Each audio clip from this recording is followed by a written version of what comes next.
IVF చికిత్సలో 25% భారీ discount, free doctor consultation, free ultrasound scan, logo launch, Andro max advanced male infertility centre ను కూడా ప్రారంభించారు.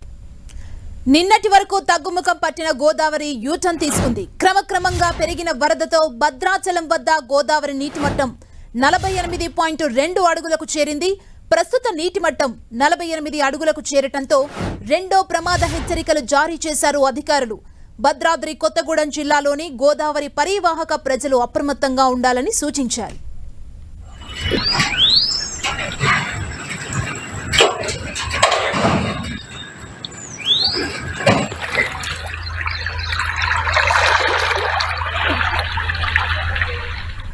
ఇదే అంశానికి సంబంధించి మరింత సమాచారం మా ప్రతినిధి సైదులు అందిస్తారు.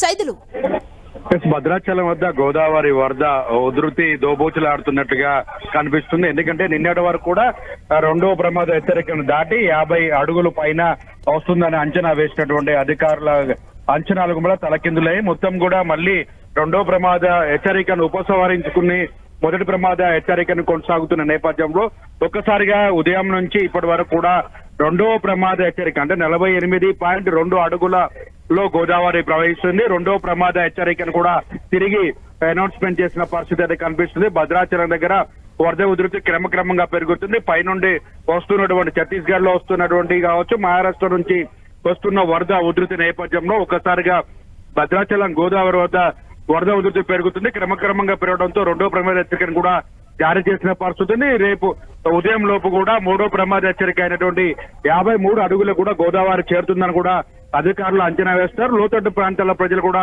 అప్రమత్తంగా ఉండాలని కూడా ఆదేశాలు జారీ చేసిన పరిస్థితి. ఎందుకంటే ఇప్పటివరకు గతంలోనే అంటే నిన్నటి వరకు చూసుకున్నట్లయితే 55 అడుగులు పైనే గోదావరి ప్రవహిస్తుందని కూడా అంచనా వేశారు. అయినప్పటికీ 51.2 అడుగులకు వచ్చిన తర్వాత గోదావరి తిరిగి తగ్గుముఖం పట్టిన నేపథ్యంలో ఊపిరి పీల్చుకున్న అధికారులు తిరిగి మళ్ళీ ఒక రోజుల్లోనే గోదావరి పెరుగుతున్న నేపథ్యంలో ఆందోళనకు గురవుతున్న పరిస్థితిని. ఎందుకంటే గోదావరి పరివాహక ప్రాంతాల ప్రజలు గోదావరి పరివాహక ప్రాంతంలో సాగు చేస్తున్న రైతులు పంట పొలాలు మొత్తం కూడా నీట మునిగిన పరిస్థితి.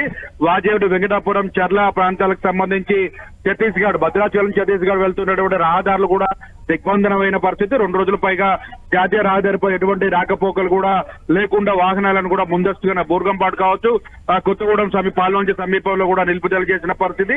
అదేవిధంగా భద్రాచలం నుండి కూడా ఆంధ్రప్రదేశ్ కి వెళ్లాల్సినటువంటి మహారాష్ట్ర, ఒరిస్సా ప్రాంతాలకు వెళ్లినటువంటి రహదారిపై శెట్టి ప్రాంతం పైన కూడా పూర్తిగా రహదారిపై నీళ్లు చేరడంతో రాకపోకలు కూడా నిలిచిపోయిన పరిస్థితి. అయితే ఇవన్నీ ఒక భాగం అయితే అటు మనుగూరు, అశ్వరాపేట, బుర్గంపాడు ప్రాంతాల్లో కూడా రోడ్డుపైకి ఎక్కినటువంటి నీళ్లు మొత్తం కూడా దిగిపోయిన తర్వాత రాకపోకలు సజావుగా సాగుతున్న నేపథ్యంలో ఒక్కసారిగా గోదావరి వరద ఉధృతి క్రమక్రమంగా పెరుగుతున్న నేపథ్యంలో మళ్ళీ ఏం జరుగుతుందని కూడా స్థానికులు ఆందోళన వ్యక్తం చేస్తున్న పరిస్థితి కనిపిస్తుంది. ఓవరాల్ గా చూసుకున్నట్లయితే రేపు ఉదయం లోపు కూడా మూడో ప్రమాద హెచ్చరికను జారీ చేసే అవకాశాలు కనిపిస్తున్నా కూడా స్పష్టంగా అర్థమవుతున్న పరిస్థితి అయితే ఉంది.